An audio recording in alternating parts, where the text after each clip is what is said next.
დილამშვიდობის. მოგესალმებით. ჩვენ გადავწყვიტეთ, რომ ლუქსემბურგისთვის ერთი გადაცემა საკმარისი არ იქნება. მშვენიერი ქალაქია, ძალიან მნიშვნელოვანი და ძალიან მდიდარი, მაგრამ მას ასევე აქვს ამ პატარა ქვეყანას ძალიან კარგი ბუნება. ნამდვილად. და ჩვენს გვაინტერესებს ვნახოთ, ამიტომ შევეხებით, წარმოგიდგენთ ამ ქვეყანას ცოტათი უფრო განსხვავებული რაკურსით. წავედით. ეხლა გამოფხიზდებით ნელ-ნელა გზაში.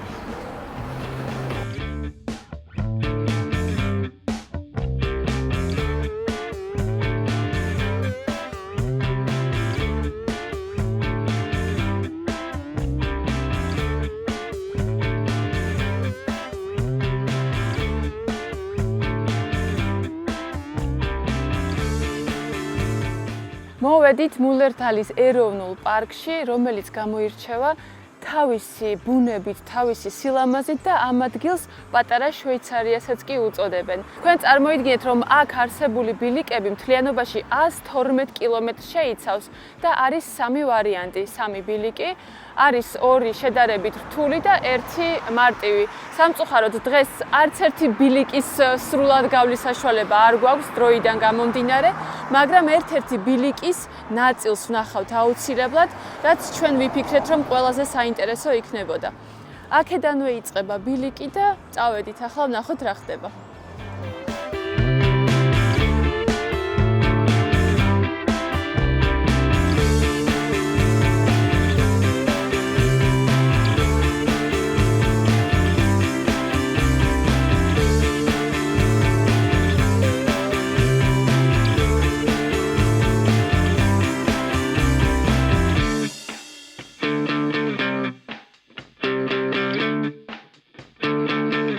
ძალიან უსაფრთხო, ფაქტიურად გათვლილია ყველა ტიპის სტუმარზე და ძალიან კარგია.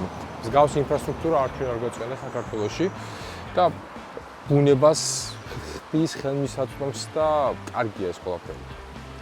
ძალიან დიდ სიამოვნებას ვიღებთ ამ წუთში, რომ ბუნება მე ყოველთვის ყველაფერს მირჩევია.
აისია, როცა მოკლე გზა ვიცი. მე როგორი იყო? ვიცი. და ლამაზი. კარგი გზა.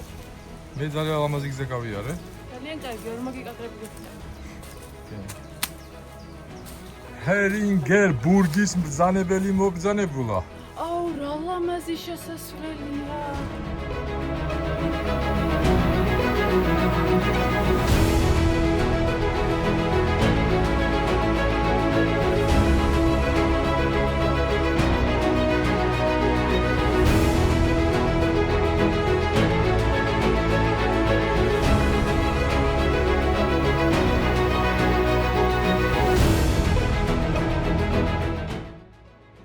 ჩვენ ამოვედით ძალიან სასიამოვნო ლაშქრობით ჰერინგერბურგის კლდოვან ციხეზე. ცოტა მიჭირს სახელების დამახსოვრება, მაგრამ მაინც მნიშვნელოვანია, რომ ვიცოდეთ სწორად თქვათ. პატარა ციხეა, რომელიც ნაწილობრივ არის კლდეში ნაკვეთი, აი ჩანს ინფრასტრუქტურით, მაგალითად საფეხურები, თაროები და სხვა ინფრასტრუქტურა და ასევე ორ მხარეს მას აქვს ამოშენებული კედელი, რომელიც შედარებით შედარებით სუსტი იყო და დაცული იყო. პირველად იხსენიება 1393 წელს, მაგრამ როგორც უკვე მძლავრი პუნქტი. სავარაუდოდ ის მანამდე აშენდა, ვარაუდობენ რომ 100 წლით ადრე, ან 150, სადღაც მე-12-მე-13 საუკუნეების მიჯნაზე. და ლაროშეტების გვარი აკონტროლებდა. მოგეთ, სულ ეს არის, რაც შეგვიძლია ვთქვა ამ ციხეზე, მაგრამ ეს არის სასიამოვნო ადგილი, როგორც სალაშქრო, ასევე დასასვენებელი.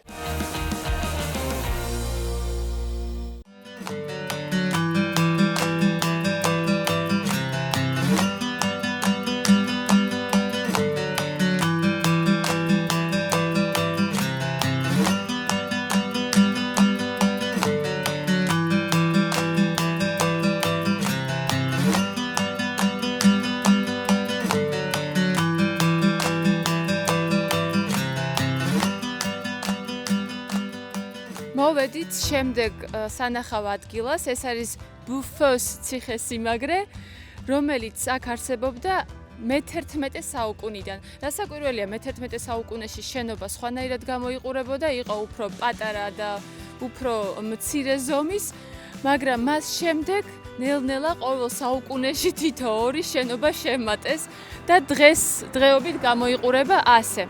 ისიც არის აღსანიშნავი, რომ ამ საუკუნეების განმავლობაში რასაკვირველია, ძალიან ბევრი მფლობელი გამოიარა და ბოლოს უკვე 1991 წელს ჩამოერთვა უკანასკნელ მფლობელ და ამჟამად არის ლუქსემბურგის სახელმწიფოს პირად მფლობელობაში ეს საოცარი სასახლე.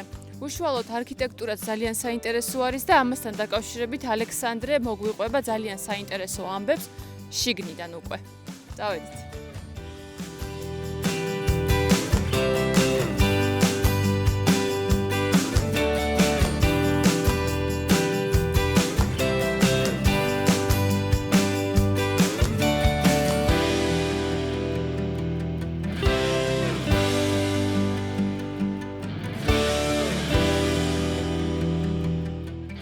პირველი ნაგებობა, რომელიც ციხესიმაგრეში შესვლისას გვხვდება, არის სატუსაღო და ამავდროულად სათვალთვალო შენობა, სადაც საარტილერიოც იყო განთავსებული.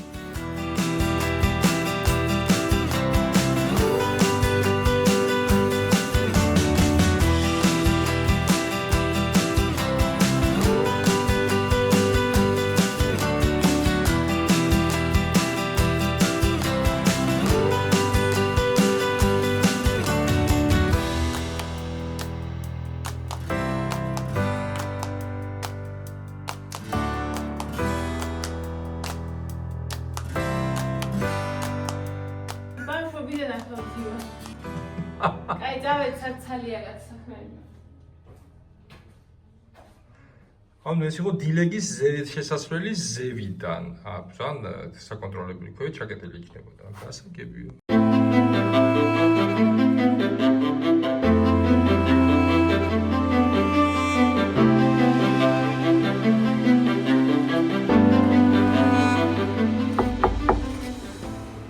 რომელი ხარ?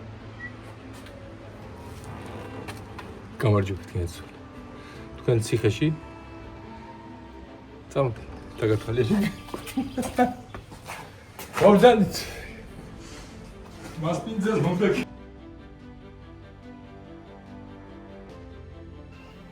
ციხე არის ძალიან მაგრად შემორჩენილი, კარგად არის დაკონსერვებული. როგორც კი შემოვდივართ უკვე ზედა ციხეში, მარცხენა მხარეს ჩვენ ვხედავთ ეგრეთ წოდებულ საგუშაგოს, სადაც რამოდენიმე ადამიანი აკონტროლებს როგორც შემოსასვლელს, ასევე გასასვლელს და აქეთ ვხედავ რაღაც ჭას. რა არის მანდ? ეს არის 7 მეტრის სიღრმის ჭა, უზარმაზარი. თუ ჭა? ჭა. ჭა, აჰა. კი, ჭა არის. და ეს იყო გათვალისწინებული ამ წყლის რაოდენობა იმისთვის, რომ ალყის შემორტყმის დროს არასდროს არ ჰქონოდათ წყლის ნაკლებობა. უზარმაზარია, მოდი ჩაიხედე. ნახე რა მხელა. არა მხოლოდ სიღრმე, დიამეტრი რა მხელა აქვს. ქვევიდანაც ჩანდა, მეთქი რა არის. ვაი. ნახე ის როგორ ჩანს სიმწვანე, ანუ ძალიან დიდია. ხო, ძალიან დიდია სქელი და ის არის რა ქვია, როგორ არის? ტენიანობაა მაღალი, ნახე როგორი ის გვიმრები ამოსული. და აი რაც შეხედე, ნახე რას არ არის საინტერესო.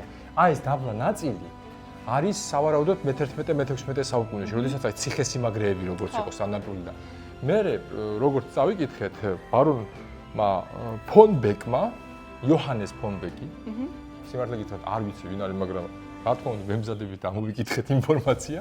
იოჰანეს ფონ ბეკმა დააშენა ნანგრევებს რენესანსული სტილის სასახლე და სად ჩანს რომ უკვე რენესანსული სტილია. ნახეთ რომ რამხელა ფანჯრებია. ესეთ ფანჯრებს ადრე არ აკეთებდნენ, რადგან თავარი ციხის ფუნქცია იყო თავდაცვა.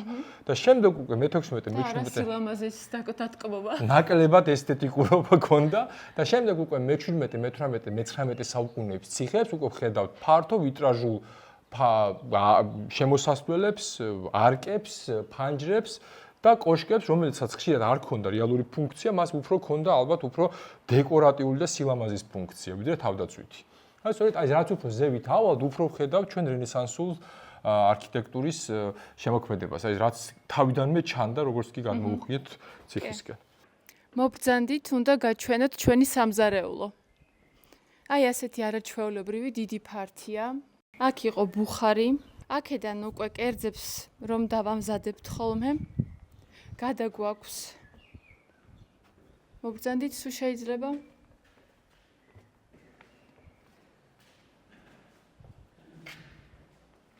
აქ ვსადილობთ, ვახშმობთ, საუზმობთ, როცა დრო გვაქვს და არ ვართ ალყაში მოქცეული. ასევე აქვე ხდებოდა რაინდად კურთხევა. ალექსანდრე რომ რენესანსის პერიოდზე საუბრობდა, სადაც მოხდა მნიშვნელოვანი აღდგენა, სწორედ ამას გულისხმობდა. ნახეთ, რამხელა ფანჯრები არის და უკვე რასაკვირველია, შუქიც მეტი შემოდიოდა შენობაში და უკვე ხალხიც ხედებით ტკბებოდა. მობრძანდით? აქ გვაქვს კიდევ ერთი საინტერესო ოთახი. სამლოცველო და თავშეყრის ტერიტორია. აქ როგორც ჩანს, იყო შიდა ეზო, ეს კარგად იკვეთება არქიტექტურულად და აი აქეთ ამ მხარეს სამი სართული მოსასვენებელი, საცხოვრებელი ოთახები, კელიებს ვერ უწოდებთ. ძალიან კარგად აპროექტებულია. ანუ ადამიანს არ ჭირდებოდა გარეთ გასვლა იმისთვის, რომ ყოფილიყო ჰაერზე. ეს ციხეები დიდი მინუსი იყო. სავარაუდოდ ეს პერიოდი, აი ეს ადგილი არის თავიდანვე ესე იყო ჩაფიქრებული მე-11 საუკუნეში, რადგან ფანჯრები არის საკმაოდ პატარა.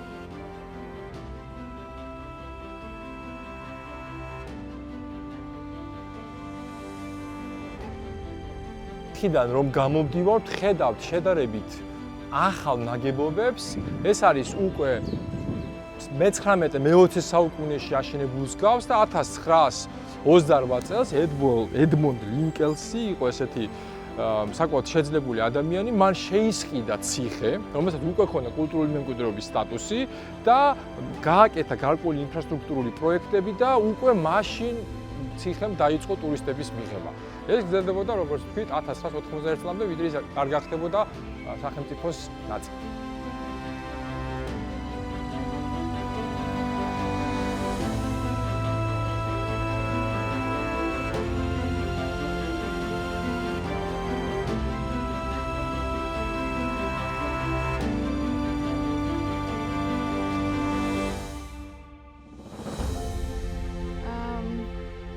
ჩვენ დაგვრჩა რამდენიმე ციხესიმაგრე. მოდი მე ან რუკაზე ვნახე, რომ არც თუ ისე შორს აქედან არის დასახლება დიკირში, არ სწორად მომბობ, ძალიან ცნობილი და გამორჩეული ლუცახარში, ლუდი. არ ვიცი რომ შენ არ სვამ ალკოჰოლს, მაგრამ გეხოცები რა წავიდეთ. ანუ განა რამდენ დროს წავიდებს? ხომ არა დანარჩენებზე რა ვქნათ მე? ნუ რასაც მოვაცრებთ რა, ნუ რა გაიწყობა. ანუ ამბობ რა პრიორიტეტში ჩასვათ ლუდი. იმიტომ რომ ცხელა და წყურია. ხო, ანუ შენ ხო ისე ამონა წეგან ხო ძაღლები რო ნახე ხო მოეფერე. მე არ დღეს მარტო მაშინ ჯეირანი ვითამაშოთ ვარ. ანუ თუ მოვიგე ჯეირანი მივდივართ ლუც ვაგემოვნებთ ამ ქალაქში თუ არა და თავარ და კაი ახმას არ ამოვიგებ საღამომდე. მაჭამე გემრიელობები. კარგი. ლუქსემბურგული კერძები. არა, თუ წავაგეთ არ მივდივართ იმაზე ლუცახარში. კიდევ მივდივართ რაც გეგმა გქონდა. აი, ანუ ახლა რა გამოვიდა? თან მინდა რომ წავიდე, თან მინდა რომ მოიგო. ნუ ეხა არა, ნუ წესია, როგორც იქნება ისე. ჯეირანი. მივდივართ სვამთ, ლუდს. ხო არ შემიძლია ამდენი გადაღება და ციხე-სიმაგრე და ეკლესია კაცო. ცოტა ანუ თამჭამთ გემრიელად საღამოს. საღამოს მაინც შევჭამთ.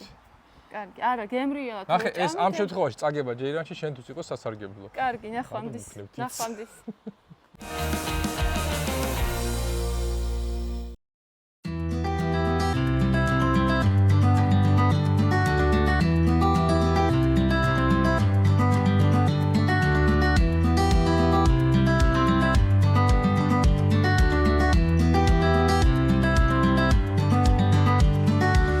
ბევრი ბეძებე თუ ცოტა. დიკრისში ვართ. და ახლა ვეძებთ სად დავლიოთ ლუდი. დავლიოთ რა, დავლიო. დარაბამბამ.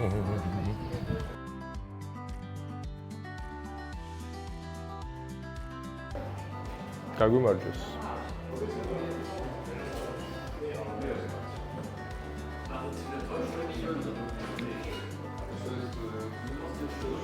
როგორა? მართლა გაია. ყოველთვის ღირს არის შემოსვლა.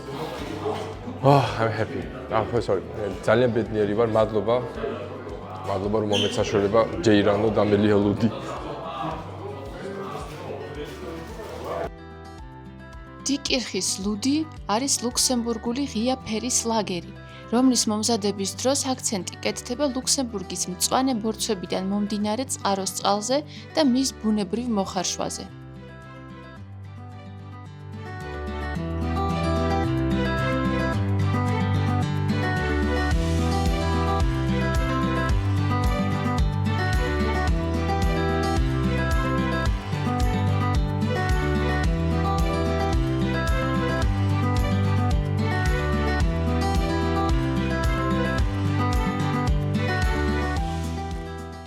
ამ ქალაქში ხომ გავჩერდით ლუდისთვის და ნახეთ რომ არის კერძო ლუდის მუზეუმი.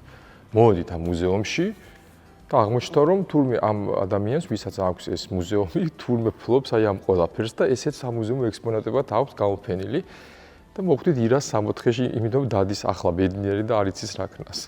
მართლა უნიკალური კოლექცია მანქანების. ანუ მოვედით ლუდზე, ლუდსაც ვნახავთ, მაგრამ ვნახეთ ეს. და ძალიან ბედნიერია და დაუგეგმავთ ხშირად უფრო კარგი რაღაცები გამოდის.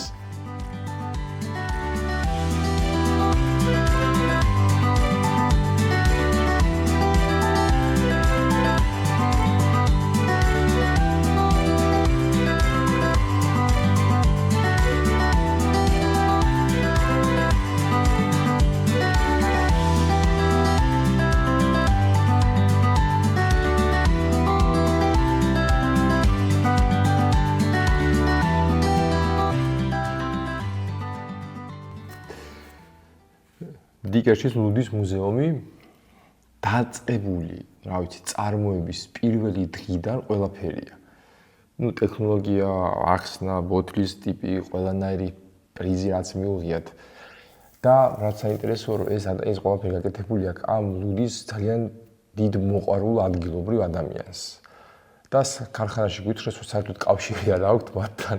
ანუ ადამიანს ისე უყვარდა ეს ლუდი, რომ ესეთი მუზეუმი მიუძღვნა და არა მხოლოდ ეს, არამედ მანქანების კოლექცია და კიდე უამრავი უზარმაზარი კერძო კოლექცია, რასაც აქ ხედავთ.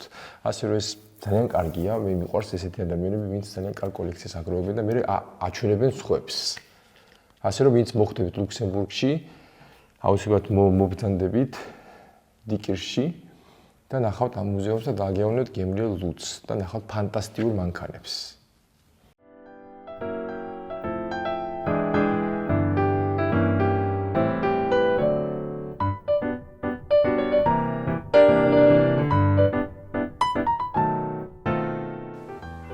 ლუქსემბურგში და მის შემოგარენში არის რამდენიმე ადგილი, სადაც შეგიძლია უბრალოდ მოხვიდე, თუ რა თქმა უნდა გჭირდება და აიღო საკვები.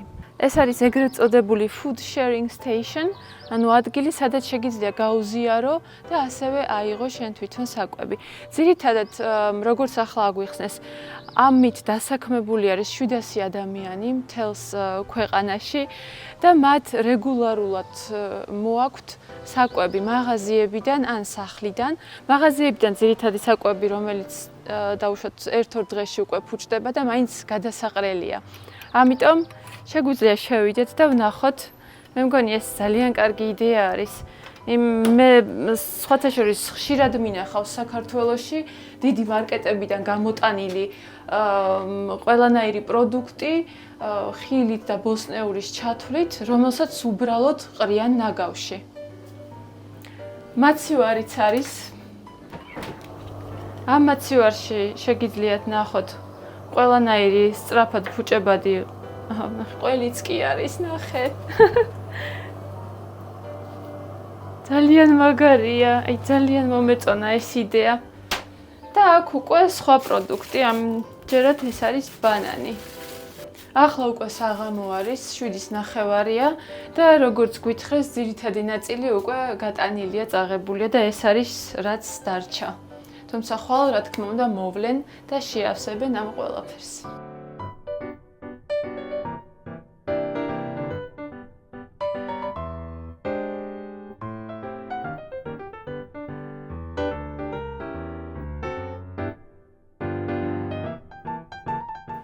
მიუხედავად იმისა, რომ ძალიან მდიდარი ქვეყანა არის, მაინც არის ხალხის კატეგორია, ვისაც სჭირდება დახმარება და მე ვფიქრობ, რომ ასეთი ჩვენთან რომ გაკეთდეს და მართლა ოღონდ რამენერად გაკონტროლდეს და რომ მართლა იმ ხალხმა მიიღოს ეს საკვები, ვისაც მართლა სჭირდება, რამდენჯერ ვახსენე მართლა, მაგრამ ბევრჯერ უნდა ვახსენოთ.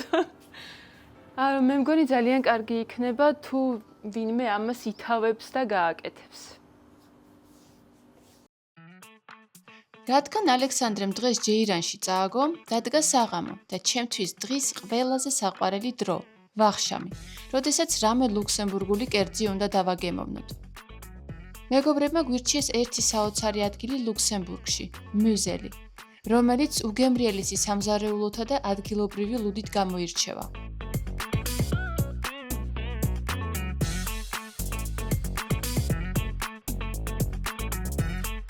ერთადერთი კერძი, რომელიც ნამდვილ ადგილობრივ კერძად ითვლება, არის იუტმატ გარდ ბონენ. კერძი 3 ნაწილისგან შედგება: შებოლილი ღორის ნაჭერი, გარკვეული ჯიშის მწვანე ლობიო და ცხელი მჟავე კომბოსტო. კერძის წარმოშობას უკავშირებენ ერთ-ერთ სოფელს, გოსტიგენს, რომლის მაცხოვრებლებს ლობიოს განსაკუთრებული სიყვარულის გამო ლობიოს გიჟებსაც კი უწოდებენ. კერძი მართლა ძალიან გემრიელი იყო. აუცილებლად დააგემოვნეთ ლუქსემბურგში მოგზაურობისას. დანარჩენი კერძებია, რაც შევუკვეთეთ: პატარა კანჭი, ეგრეთ წოდებული ღვინის სოსისი პიურეს გარნირით, შემწვარი ხრატუნა კარტოფილი და ნიდლ-ლაღდონ. ატრიის ნაირსახეობა არის ბეკონითა და ნაღებით.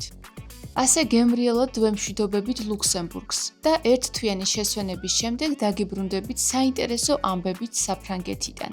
დროებით.